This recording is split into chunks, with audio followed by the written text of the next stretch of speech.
नमस्कार, स्वागत है आप सभी का ऑनलाइन डाफो स्टडी यूट्यूब चैनल पर। इस वीडियो में हम बात कर रहे हैं एक बड़ी और लेटेस्ट अपडेट के बारे में। जैसा कि दोस्तों आप जानते हैं, टीजीटी पीजीटी भर्ती को लेकर जैसे ही कोई नई और बड़ी जानकारी सामने निकल कर आती है तो सबसे पहले आप सभी को ऑनलाइन डाफो स्टडी यूट्यूब चैनल के माध्यम से दे दी जाती है। इस वीडियो में हम बात कर रहे हैं एक बड़ी और लेटेस्ट अपडेट के बारे में, जो कि संबंधित है UP TGT PGT exam date की नई नोटिस के बारे में। टीजीटी पीजीटी की नई नोटिस के साथ साथ अगर बात की जाए टीजीटी पीजीटी की उल्टी गिनती के बारे में, एक बड़ी चेतावनी भी है आप सभी के लिए, जिसको आप कह सकते हैं कि आपके लिए एक वार्निंग है, जो कि है अफवाहों से दूर रहें। जी हाँ, क्योंकि आप जानते हैं कि भर्तियों के साथ साथ परीक्षाओं के साथ साथ आप सभी के लिए जानकारी भी आती है, लेकिन उन जानकारियों में कुछ तो सही होती हैं, कुछ गलत भी होती हैं। अब उनमें सही कौन सी है, गलत कौन सी है, इसके लिए मैं आपको पूरी जानकारी दूंगा। चैनल को अगर आपने अभी तक सब्सक्राइब नहीं किया तो कर लो, क्योंकि सही सटीक ऑथेंटिक जानकारी आपको सबसे पहले ऑनलाइन अडाफो स्टडी यूट्यूब चैनल के माध्यम से ही दी जाती हैं। क्योंकि ज़्यादा हंगामा खड़ा करना हमारा मकसद नहीं होता, आपको सही सटीक ऑथेंटिक जानकारी दे करके साइड हो जाना होता है। और आपने देखा भी है, समय समय पर जो भी सटीक जानकारी आती है मैं आपको देता रहता हूँ। अब सबसे बड़ी जो अफवाहें आप सभी के सामने चल रही हैं, उनसे पहले तो आपको दूरी बनानी है, क्योंकि अगर आप अफवाहों में पड़े रहेंगे तो नुकसान सिर्फ आपका होगा। असल में टीजीटी पीजीटी परीक्षा को लेकर बहुत सारी चीज़ें आप सभी के सामने चल रही हैं। बहुत सारे अभ्यर्थियों के मन में तरह तरह के सवाल भी हैं, और ये सवाल होना लाजमी भी है परीक्षा को लेकर कि आखिर ये परीक्षा हो क्यों नहीं पा रही है, ऐसी कौन सी वजह है, ऐसी किसकी नज़र लग गई है। अगर ये ग्रामीण जगह पे होता, मान लो किसी की टीजीटी पीजीटी की जगह पे शादी होती, और शादी की डेट 10-15 बार फिक्स कर दी गई होती, और उसकी शादी नहीं हो रही होती, तो लोगों को लगता कि भाई यहाँ पे ऐसी कौन सी नज़र लग गई है। तो सही मायनों में इस परीक्षा को भी तो नज़र लगी है। अब नज़र लगी है तो उतारनी भी पड़ेगी। लेकिन इसी बीच अगर बात की जाए, टीजीटी पीजीटी के लिए एक बड़ी अपडेट आप सभी के सामने आ रही है। 3 जानकारियाँ हैं जो मैं आप सभी को इस वीडियो के माध्यम से देने जा रहा हूँ, और एक-एक करके सारी जानकारी मैं आपको कवर करूँगा। जानकारी नंबर 1, टीजीटी पीजीटी परीक्षा के बारे में मैंने आप सभी को बताया था कि उत्तर प्रदेश शिक्षा सेवा चयन आयोग की ओर से जो आप सभी के लिए टीजीटी पीजीटी भर्ती परीक्षा करानी है, उसके संबंध में शासन से परमिशन मांगी गई थी। शासन से मांगी गई परमिशन में जो कार्यवाहक चेयरमैन है, उन्होंने कहीं न कहीं इसको लेकर उत्सुकता जाहिर की थी कि वो इस परीक्षा को कराना चाहते हैं, और वो चाहते हैं कि इस परीक्षा को उनके माध्यम से कराया जाए, यानी कि उनके कार्यकाल के अंदर करा लिया जाए। तो इस परीक्षा कराए जाने के संबंध में जो शिक्षा सेवा चयन आयोग के कार्यवाहक चेयरमैन जी के माध्यम से मांग की गई थी, या परमिशन मांगी गई थी, इसके संबंध में शासन की ओर से इसको एक्सेप्ट करते हुए उनको लखनऊ बुलाया गया है। और प्राप्त जानकारी के अनुसार आने वाले 1-2 दिन के अंदर आप सभी के सामने ये जो बैठक है वो देखने के लिए मिलेगी। इस बैठक में उनके माध्यम से जो भी चीज़ें होंगी, जो भी स्पष्ट करना होगा, जो भी डिसीज़न लेना होगा, वो कहीं न कहीं शासन के माध्यम से लिया जाएगा। लेकिन जो मुझे जानकारी मिल रही है उसके मुताबिक यही है कि ये जो कार्यवाहक चेयरमैन हैं, वो ज़्यादातर दैनिक कार्यों के लिए ही रखे गए हैं, और दैनिक कार्यों की वजह से ज़्यादा चीज़ें अच्छी नहीं हो पाती हैं। अब देखना ये दिलचस्प होगा, क्या शासन इन पर भरोसा दिखाते हुए परीक्षा कराए जाने की अनुमति देता है, या परीक्षा से संबंधित तैयारी करने की जानकारी, या नए चेयरमैन के आने का इंतजार।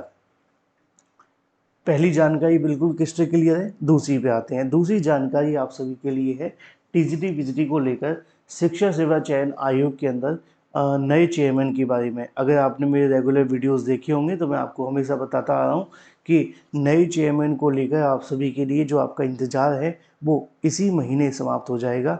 इसी महीने आप सभी के लिए नए चेयरमैन आ जाएंगे, और अगर ज़्यादा समय नहीं लगा, अगर कोई समस्या नहीं आई, जो कि हमेशा आती है वैसे, लेकिन अगर फिर भी कोई समस्या नहीं आती है, तो टीजीटी पीजीटी के लिए जो नए चेयरमैन का इंतज़ार है वो 24-25 अक्टूबर तक समाप्त हो जाएगा। क्योंकि खुद शासन के माध्यम से इसको लेकर जो गाइडलाइन है वो तय की गई है, और समय सीमा तय की गई है कि कैसे भी न कैसे करके 25 तारीख तक शिक्षा सेवा चयन आयोग के अंदर नए चेयरमैन आ जाएं, और परीक्षाओं को लेकर जो तैयारियां हैं वो शुरू कर दें। ये बात हो जाती है नए चेयरमैन के बारे में। अब दूसरा जो सवाल देखने के लिए मिल रहा था परीक्षा की तारीखों को लेकर, इस पे बात कर लेते हैं। हाँ, आपके मन में एक सवाल और था, बहुत सारे अभ्यर्थियों के मन में सवाल था, सर आपको क्या लग रहा है, क्या टीजीटी पीजीटी परीक्षा को कार्यवाहक चेयरमैन करा सकते हैं या जो दूसरे नए चेयरमैन होंगे वही कराएंगे। देखो, इस बात में कोई संशय नहीं है कि इस परीक्षा को चेयरमैन के बिना कराया जाना मुश्किल है, लेकिन ये भी बिल्कुल कंफर्म है कि इस परीक्षा को बिना चेयरमैन के भी कराया जा सकता है, चाहे वो कार्यवाहक चेयरमैन हो ना हो। फर्क नहीं पड़ता है कि आपके पास कार्यवाहक चेयरमैन है या नहीं। अगर आपके पास अन्य अधिकारी मौजूद हैं तो आप परीक्षा को करा सकते हैं। एग्जाम्पल के तौर पे टीजीटी विजिटी भर्ती और किसी भर्ती के लिए एक अलग से अधिकारी होते हैं जिसका नाम होता है एग्ज़ाम कंट्रोलर। उनका काम ही एग्ज़ाम को कंट्रोल करना है। हाँ, कुछ नीतिगत डिसीजन अगर लेने हो तो उसके लिए अध्यक्ष का काम आता है, लेकिन उसमें भी हमारे यूपी में क्या होता है कि अध्यक्ष के माध्यम से प्रस्ताव बना करके पहले शासन को भेजा जाता है।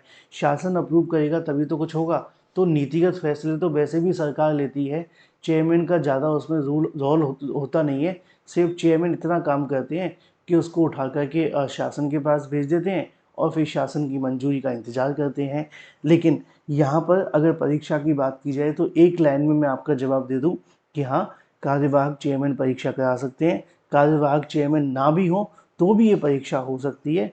डिपेंड करता है कि अन्य अधिकारी क्या चाहते हैं और शासन क्या चाहता है इस केस में। ठीक है। दूसरी जो चीज़ निकल कर के सामने आ रही है टीजीटी पीजीटी को लेकर, मुझे जो जानकारी मिली है अधिकारियों के माध्यम से, अधिकारियों का कहना है कि टीजीटी पीजीटी की नई तारीखों पर विचार किया जा रहा है, चाहे वो अगर बात की जाए टीजीटी को लेकर हो या पीजीटी के बारे में। हालांकि जो चेयरमैन है वो चाहते हैं कि टीजीटी परीक्षा जो दिसंबर में होने वाली है उन्हीं तारीखों पे करवा लिया जाए, अगर हमें शासन परमिशन दे दे तो। अगर शासन हमें परमिशन नहीं देता है तो शिक्षा सेवा चयन आयोग के माध्यम से जो एग्ज़ाम कंट्रोलर हैं उनकी अध्यक्षता के अंदर टीजीटी पीजीटी के लिए नई तारीखों पर भी विचार करना शुरू कर दिया गया है और जल्द ही इनको लेकर कुछ नई तारीखें आप सभी के सामने देखने के लिए मिल जाएंगी टीजीटी पीजीटी 2022 की भर्ती को लेकर। अब ये तारीखें या तो नई होंगी या पुरानी, इस पर डिपेंड करेगा शासन का डिसीजन। अगर शासन ने परमिशन दी उन्हीं तारीखों परीक्षा करा लिया जाए तो आपके लिए जो नई तारीखें होंगी वो सिर्फ पीजीटी की आएंगी। अगर शासन कहता है कि नहीं, दोनों ही परीक्षाओं को लेकर नई तारीखें जारी की जाए तो ऐसी कंडीशन में क्या होगा, टीजीटी और पीजीटी दोनों को लेकर जो नई तारीखें हैं वो जारी होंगी और जल्द ही शिक्षा सेवा चयन आयोग इसको लेकर डिसीज़न लेने की तैयारी कर रहा है। हालांकि अगर बात की जाए नए चेयरमैन को लेकर, उसमें भी ज़्यादा समय नहीं बचा हुआ है। मात्र 13-14 दिनों के अंदर चेयरमैन भी आप सभी के सामने होंगे शिक्षा सेवा चयन आयोग के अंदर, अगर सब कुछ सही रहता है तो। यानी कि टीजीटी पीजीटी के लिए ये महीना बेहद महत्वपूर्ण है। बिल्कुल भी अफवाह में ना पड़े। बहुत सारे लोग आपको आएंगे, कुछ बताएंगे, कहेंगे परीक्षा नहीं होगी, कुछ कहेंगे 4 महीने लगेंगे, कुछ कहेंगे 5 महीने लगेंगे। नुकसान सिर्फ आपका होगा, उनका नहीं, इसलिए अपनी तैयारी करते रहें।